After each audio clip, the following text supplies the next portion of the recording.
The Madlanga Commission resuming this morning with testimony from suspended Organised Crime Unit head Richard Shibiri. He's been linked to alleged cartel figures, including Vusimuzi Matlala and Katiso Molefe. Earlier, witnesses from the political killings task team claimed that it was Shibiri that interfered in the April 2024 murder investigation of engineer Armand Swart. It's a claim that he denies, as well as other allegations, but he does admit criminal syndicates have infiltrated some law enforcement agencies. Ziyanda and Ngcobo live for us from the Bridgette Mabandla Justice College in Pretoria.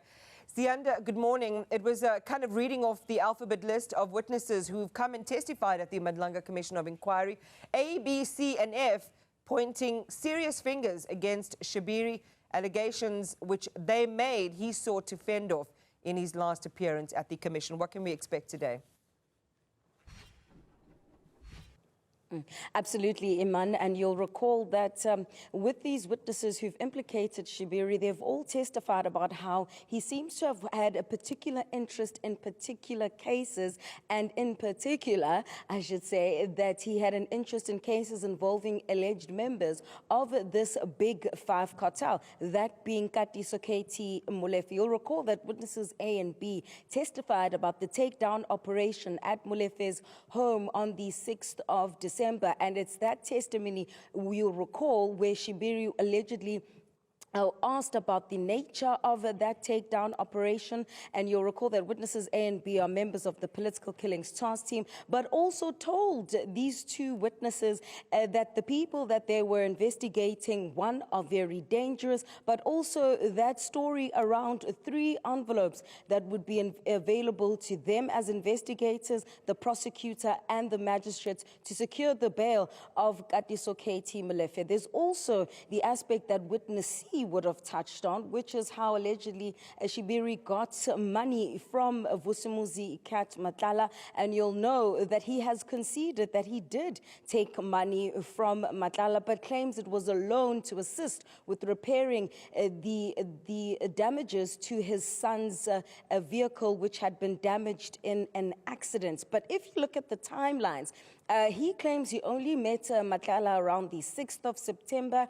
2024, and already by the 14th, he says, Matlala, because they'd had an informal conversation, checked up on whether or not he managed to get the money to fix this vehicle. Nevertheless, Iman, whether or not he, he says it's a loan or any other way of explaining it, PRECA, the laws that govern whether or not you benefit unduly from certain funds, is something that is going to be considered by this Commission of Inquiry. Shibiri is also expected to pick up then on the aspect of certain relationships. He's already, you'll recall, denied that he had mentioned the name of businessman Ngcobo and Julius Malema. He says he doesn't know whether or not Julius Malema and suspended Deputy National Commissioner Richard Shibiri, whether they have a close relationship. And that was the testimony of Witness F. And Witness F had also placed Shibiri